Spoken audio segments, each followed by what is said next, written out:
What's up guys, Fred here, and today I actually want to show you some of the cool ways that you can use in order to attract new clients. So especially if you are new freelancer, you are just new to this world of creative, jobs and stuff like that, it's going to be difficult for you to find new clients. And even if you're already experienced, I'm sure you're going to find some new tricks that you haven't used yet. And this is probably going to be a little bit long video because I will try to explain you everything in details, all the stuff that I've been using for the last 8 years that I've been working as a professional designer and artist. So let's get started. And we're going to start with the first one, which is actually find your local artist designer group on Facebook and become a star there. So what do I actually mean by become a star?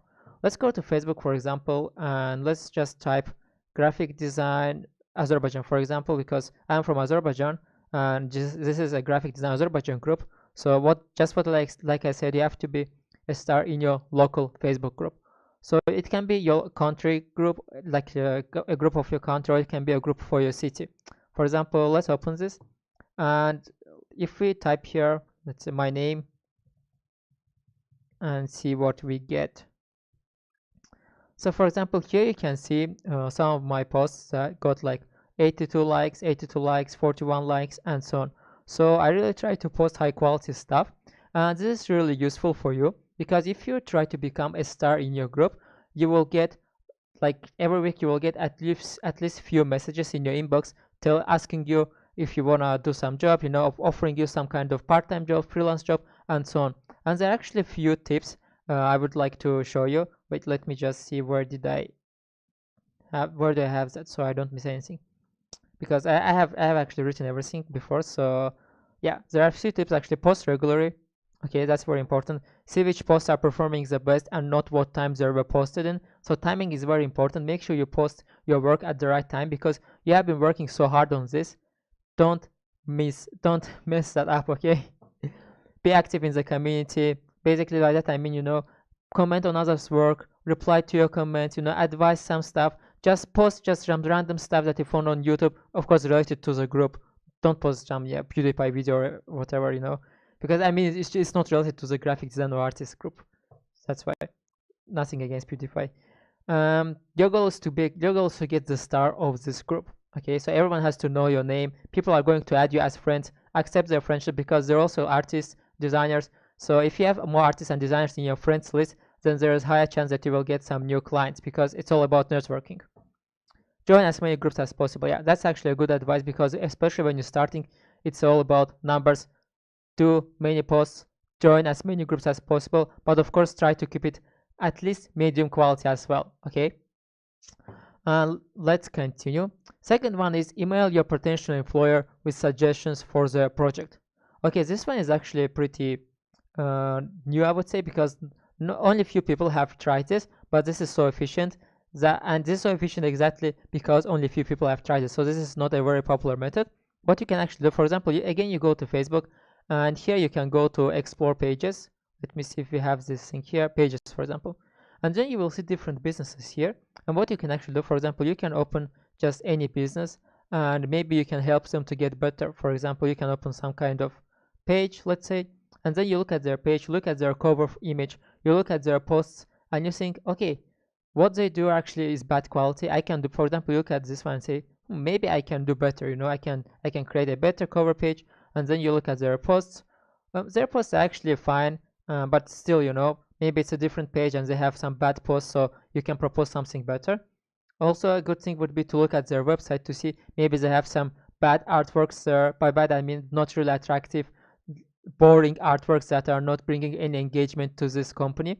And so what you should do, you should not basically all the cons, all the bad things that you found about the visual part of this company. You should note all of this, and then you should email all of your notes to the director of this company. Yeah, and what will actually happen? Make sure when you mail this, it's not like you don't write it in a bad way, like your company is so bad and stuff like that. No, write it as an advice. For example, hey, look, I found your company, and then I found the few stuff that you could change in order to drive up your engagement and to drive up your sales and so on. And again, I wrote some stuff here. For example, make your document direct to the point and not too long. don't behave like a smart ass, because that's very important. Nobody likes people that behave like they're too smart. Make it look like you're just trying to help and not judge them. Don't spend too much time on one company if you're planning to do that too often. Yeah, don't spend your whole day on analyzing one company and then send just one email. Okay, that's not going to help you, because not everybody is going to reply you. But actually, I would say 8 out of 10 companies are going to reply you, especially if it's not a big company. If it's a small company, let's say they have like 10, 20 workers, and you email that to their director, most likely he's going to reply to you. And even if he doesn't, but there's a good chance that he will contact you in future when he needs any freelance work. So that's actually pretty cool. Let's continue. And yeah, just like I said this is going to be quite long, so you can just read the text, uh, there's a text in description, because I have it there as well, if you want to, of course. Or you can just go forward if you want to see other methods that you can use to attract new clients. So let's continue. Third one is actually open a Facebook and Instagram page for yourself. So this method is actually the methods that helped me to get really started. I opened a Facebook page and Instagram page for myself. Let me just show it to you. And then through that page, through ads on Facebook, I was able to get 3 to 4 new clients every week. So I was doing advertisements on Facebook, I was doing advertisements on Instagram. I was trying to be active, I was trying to post my best works, some of the cool stuff that I recently created. But also it's important so what you have to do, first of all, you have to make sure your page looks really good, because if you're a special artist, it has to look good. It has to be your brand identity. Okay, next thing you actually have to do, you have to be good at marketing. Okay, it's very important to promote yourself as an artist. Doesn't matter how good you are, if you don't do marketing, you're most likely nobody's gonna know you and you're not gonna achieve anything. I mean, of course there are some times that like stuff happens without marketing, maybe somebody will just notice you and so on, but most likely you have to do some good marketing, what artists actually don't like to do, but still you have to do it. That's a must.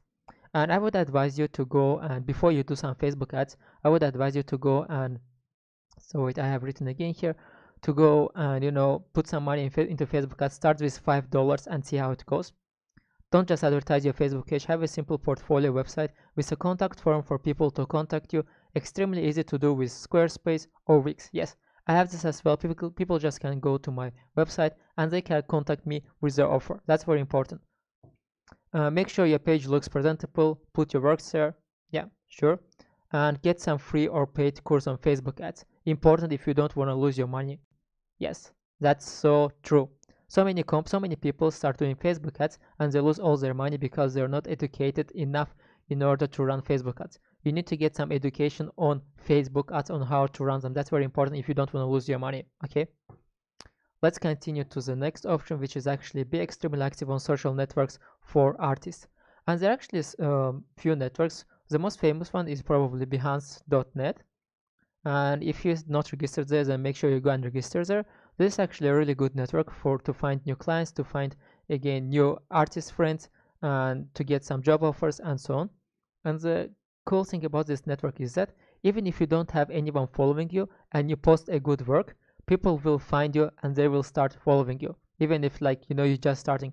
For example, I wasn't too active here, so I started just recently, and I didn't do any advertisement, any marketing here at all. I just posted some of my works, and I got already more than 12,000 project views, which is a lot. So imagine 12,000 people see your profile basically. That's crazy, right? At least some of them are going to contact you and offer you a job.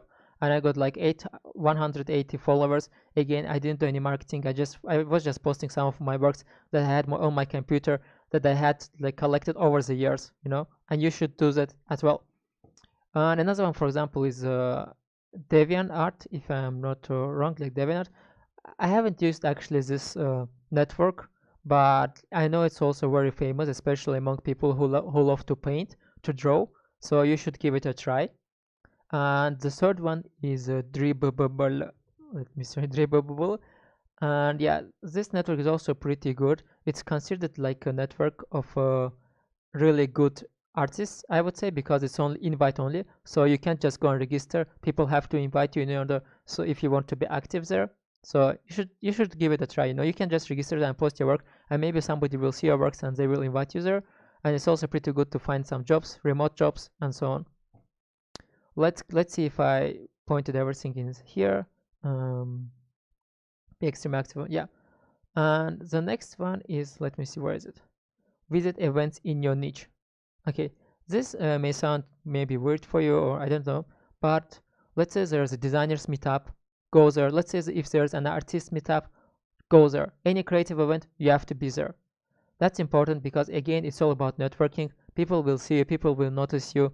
You can show them your works, and through networking you can find new clients. That's how it works actually. Okay, so if you don't like going out, or if you're an introverted person, just like I am, I mean, I have bad news for you. You have to go and do it. You have to do it for yourself if you want a future for your creative career. You have to go, you have to get into the creative community basically. Then you will be able to, like, even if you, sometimes I would say, sometimes I go there and people just offer me some different projects right away there because they really like what I do and they say, okay, let's just work together. And even if they don't offer anything, you can add them to your friends, and then maybe when they have some future projects, they can offer you some freelance work or some full-time work, anything. Again, let me check if I said anything here. You will get nice experience, blah blah blah blah blah blah. Yeah, I just said a lot. Oops, not this one, sorry. Blah blah blah blah. Yeah, I just said everything like that I wanted to say. And another one is visit co-working spaces and network there. Okay, this is also maybe something you didn't even think about, but I've been working in the co-working center for the last year, and I have to tell you, 50% of my clients came from that co-working center, from friends in the co-working center, from friends of their friends, and so on. Why? Because everybody who is in this co-working center, most of these people are some creative people. Most of these people are people who are just starting their businesses, and they need some office space. And if they're just starting their businesses, Guess what? They need some type of creative help. They need designers, they need artists in order to help them with any type of creative job. And if you're right there, they will contact you because it's much easier to go to a person who sits just next to them rather than to search for somebody online. So you can just go there, maybe a few times a month, I would say. Try to make some friends and you will definitely get some clients, okay, if you do this right. And the last one is do stuff for free. Yes, you heard it right. In order to get some paying clients, you need to do some stuff for free. This is especially true for people who are just starting. So when you're just starting, first of all, you have to make sure that everybody in your friends list on Facebook and Instagram, that everybody knows you have this skill. You're a designer, you're an artist, whatever creative skill you have, everybody has to know that. Why? Because once they know that, they can contact you and ask for your help. Most likely they will contact you and ask for some free help because you are kind of friends on Facebook and blah blah blah, even if you are not that close friends, anything. So they will ask you for free help and you have to agree. Why? There are actually a few reasons how you can benefit from them. First of all, it's a nice experience for you. You can add this work to your portfolio. And secondly, actually, in the future when they have money, they can contact you and offer you already some paid freelancing job. So there's actually a high chance that these people will contact you in future and offer you some paid job basically. So guys, if you watched it until here and you really liked what I just showed you and you think I gave you some value, then make sure to check my Skillshare profile basically for Ichkurov, where I show tons of interesting classes and projects animate mostly around Photoshop and also around freelancing, just like this one, just like this video I mean. So some animations in Photoshop, glitch art in Photoshop and so on. And also make sure to check my YouTube account, Learn from Fred, where I also show tons of new and cool tutorials every single day. That's it guys, I hope you liked this, and yeah, I hope I see you on one of my other lessons or tutorials. Bye.